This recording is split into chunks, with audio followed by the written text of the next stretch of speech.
महाराष्ट्र न्यूजमध्ये आपले स्वागत आहे।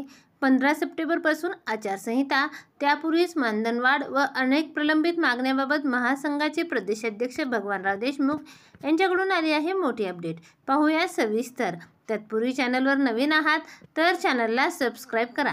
अंगणवाडी सेविका मदतनीसांचे असहकार आंदोलन सुरू। 26 जुलैला जिल्हा परिषदेवर मोर्चा। अंगणवाडी कर्मचाऱ्यांच्या अनेक मागण्यांसाठी शासन स्तरावरून निवेदन देऊन सुद्धा मागण्या मंजूर होत नसल्याने 15 जुलैपासून महाराष्ट्र राज्य अंगणवाडी सेविका मदतनीस महासंघाच्या वतीने असहकार आंदोलन सुरू करण्यात आले। त्यामध्ये कर्मचाऱ्यांच्या काही मागण्याबाबत शासनाने सकारात्मकता दर्शवली, परंतु महत्त्वाच्या मागणीकडे दुर्लक्ष केल्याने महाराष्ट्र राज्य अंगणवाडी सेविका मदतनीस महासंघाचे प्रदेशाध्यक्ष भगवानराव देशमुख यांच्या नेतृत्वाखाली असहकार आंदोलनाचा इशारा देण्यात आला। विधानसभेच्या निवडणुका ऑक्टोबरमध्ये होण्याची शक्यता असून त्यापूर्वी निवडणूक आदर्श आचारसंहिता 15 सप्टेंबरपासून सुरू होण्याची शक्यता आहे।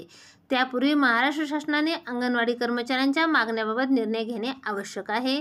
हा निर्णय न झाल्यास अंगणवाडी कर्मचारी मानधनापासून वंचित राहतील।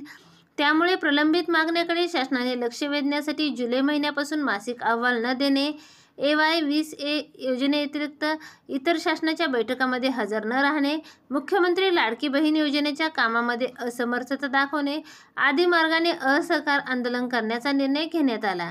त्यानुसार आता मुख्यमंत्री, मंत्री, आमदाराच्या कार्यालयासह जिल्हा परिषदेवर तीव्र निर्देशन केल्यानंतर अन्नत्याग, बेमुदत धरणे आंदोलन, साखळी उपोषण, जेल भरो आंदोलन आदी आंदोलनाचा मार्ग स्वीकारला जाणार आहे।